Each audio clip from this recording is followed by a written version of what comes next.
Miss Linda here. If you're new to this channel, welcome and hit the subscribe button because I talk about seduction, femininity, leveling up, and everything that you need to do to elevate your womanhood. So I was here thinking about how a while back I was really going through a crazy period in my marriage, and I was trying to look for resources everywhere. I had no idea what exactly was going wrong, but I just felt like a sort of like emptiness in my marriage. And I stumbled onto the word seduction on YouTube, and my goodness, for like a week or so, I binged on almost all the YouTube channels. That was a while back. There weren't so many, and actually, at some point, I ended up hiring one of those ladies to be my mentor, and she's my mentor till today.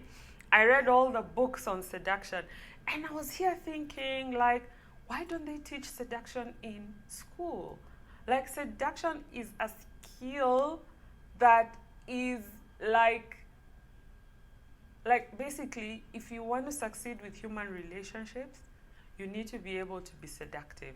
And yes, there's a sexual undertone to seduction, but there's just that general day-to-day charisma, charm that you need to have as a person that a seductive personality has.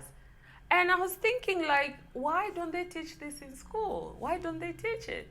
And after being married for 10 years, I've come to see, like, how the whole human relationship skill, like, basically by nature, like, the only institution that brings forth children and progresses humanity and progresses humankind, like, basically when two people come together, a man and a woman, children are born. That's the only way humankind advances. So why are we not taught those skills in school? To be able to get the best partner, to be able to, like, know how to navigate relationship problems, know how to navigate all this conflict, all the seasons and phases of, relationships. Why aren't we taught this thing? Yet I think, to me, it's the single most underrated skill. And I struggle because I was like, okay, now I have to start piecing together information for myself from all these different sources. And I'm thinking, am I doing it the right way? Am I doing it the wrong way? I'm second guessing this, I'm second guessing that. And I'm like, no.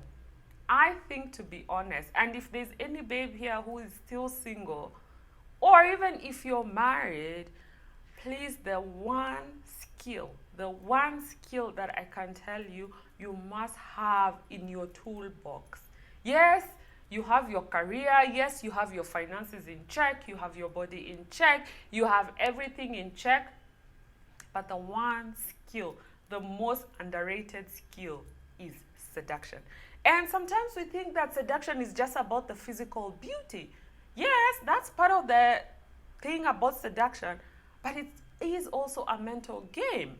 And it's a game that you can learn, and we all have to learn. That's why sometimes you find, like, the prettiest babes sometimes get so, like, mistreated in relationships. Then you find there's this babe who's, like, more or less, like, average looking, who, like, the men just adore her.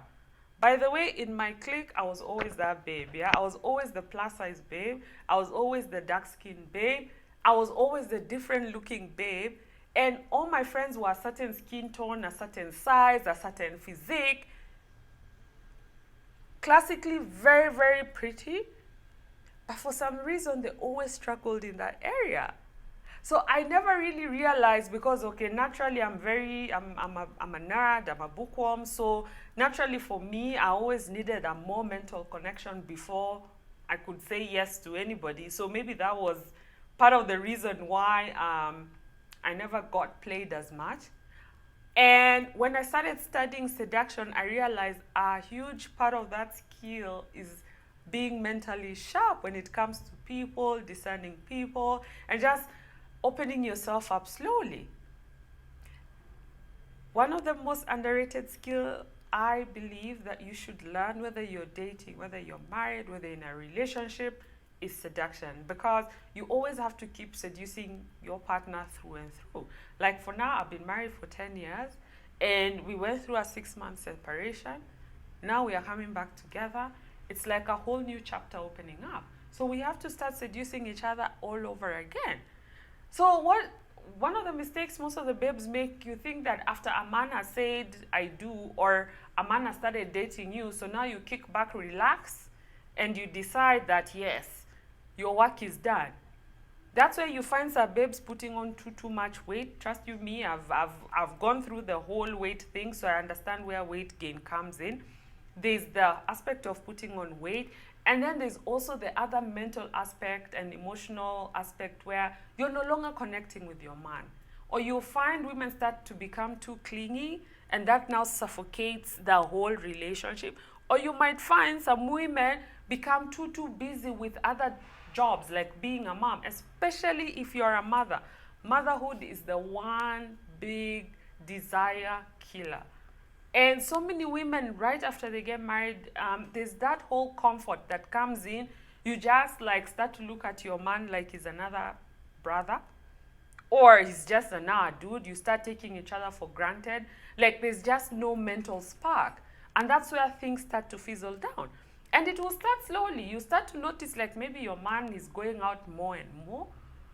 Yeah, you will find maybe if you used to go out for a drink once a month, he's now going out twice a month, then it becomes 3 times a month.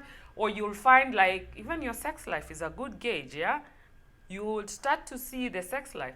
And then the other big thing that you'll be able to know whether you need, like your relationship needs seduction is you will just feel, you'll feel there's no spark. There's that spark, there's that energy, that charge that you feel when you're around a romantic partner. It will no longer be there. So things will settle into like that calmness where it's like friendship. Yes, that's normal for a relationship. However, that's where, as a babe, if you're smart, you need to be able to figure out what are the small things that you can do to start to bring back the spark.